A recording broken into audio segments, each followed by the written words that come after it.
There's this notion out there that Big Black didn't want to become a big band. Is that true? It was never a consideration. Like, we knew we were going to be making ugly and obscene music. We knew we were going to be making this noisy music that was going to appeal to a limited audience. It's not for everybody. And we knew that had a limited appeal. We knew that there was just no way that could be a popular thing, right? So there was no point in entertaining any notions of popularity. Then, as the band was winding down, like, we started to draw more people to our shows.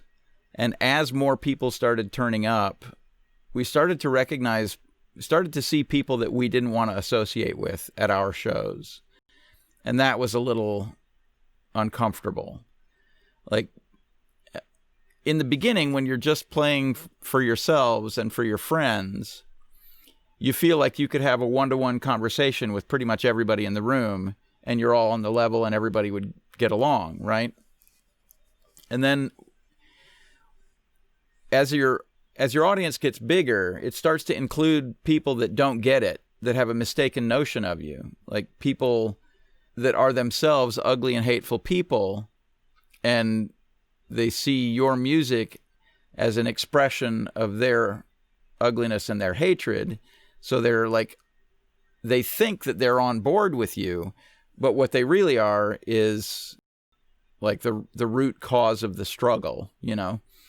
So we started to see that kind of thing. And I've seen other people remark about that in other contexts as well, where initially they felt like they were making music for themselves.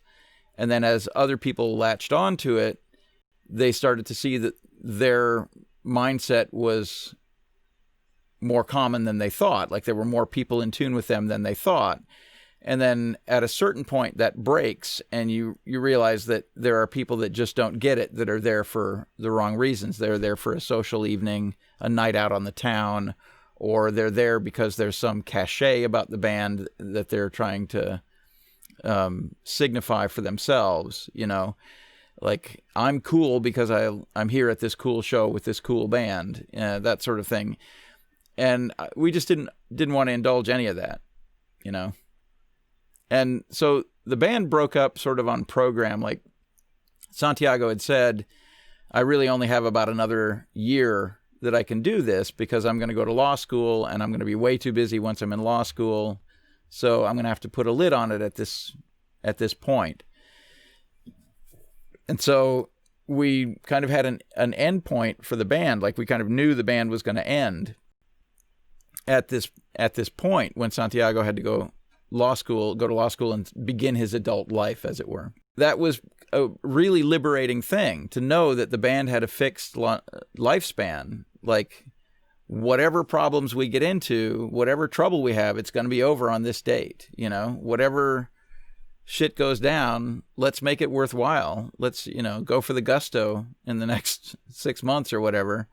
And being fair, Santiago put up with it. We worked him like a mule during that last year, and he put up with it pretty well. So was that the main reason why the band broke up, because Santiago was going to go to law school? Yeah. I just couldn't, like I said, I kind of idolized Santiago, and when he joined the band, it really completed the band. It made the band sound and feel complete. And I just couldn't imagine playing that music without him, that sounds kind of flowery and romantic, but it's kind of a practical thing. Like, so much of the music depended on his unique playing style.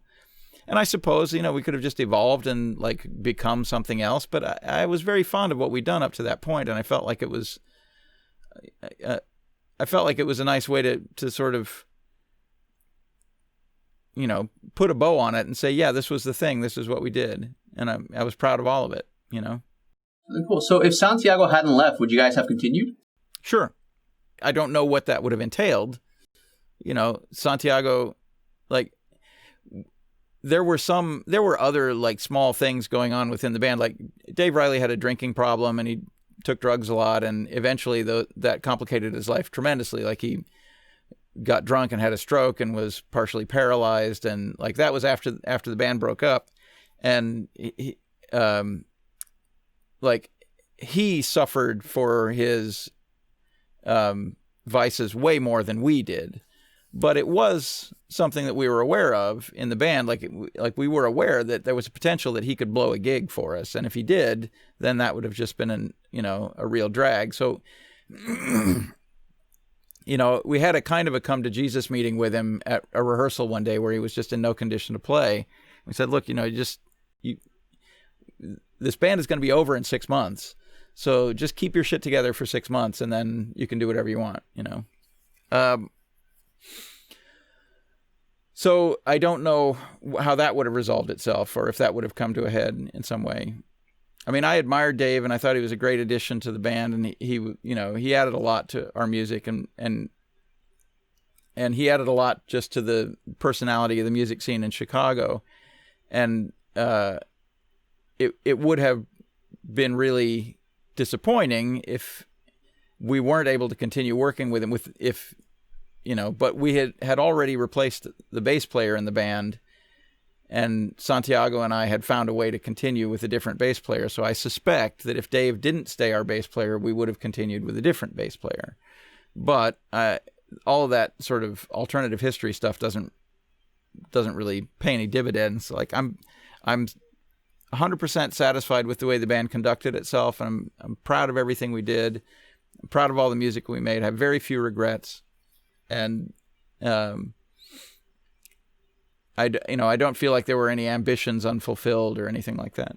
I wanted to ask you a technical question. One of my favorite songs from Big Black is Kerosene, and in particular, after you yell "Set Me on Fire," there's that screeching guitar sound. I think it's a guitar. Honestly, it's just a guitar through an amplifier. Like, I have an odd guitar. It's a single coil guitar with single coil pickups, and the pickups are out of phase, and I played through a transistor amplifier called an IVP. Santiago had a Telecaster, but he always played through a distortion pedal and a Fender Twin, typically, and his guitar sound was always extremely dark and very gnarly. Big Black was active from 1981 to 1987. During this time, Big Black released 2 studio records, 4 EPs, and 5 singles, as well as 2 live albums and 2 compilation albums. Through parts of 81 to 83, Big Black consisted of only Steve Albini. Through parts of 83 to 84, the band's lineup consisted of Steve Albini, Santiago Durango, and Jeff Pizzati. The band's final lineup through parts of 85 to 87 consisted of Steve Albini, Santiago Durango, and Dave Riley. Thanks for watching, guys. If you like what you see, make sure to subscribe for more. All the videos on this channel are original. I'm the one conducting all the interviews and editing all the videos together. So if you guys like what you see and you want to support, the best way to do so is honestly just to subscribe. Lots more to come.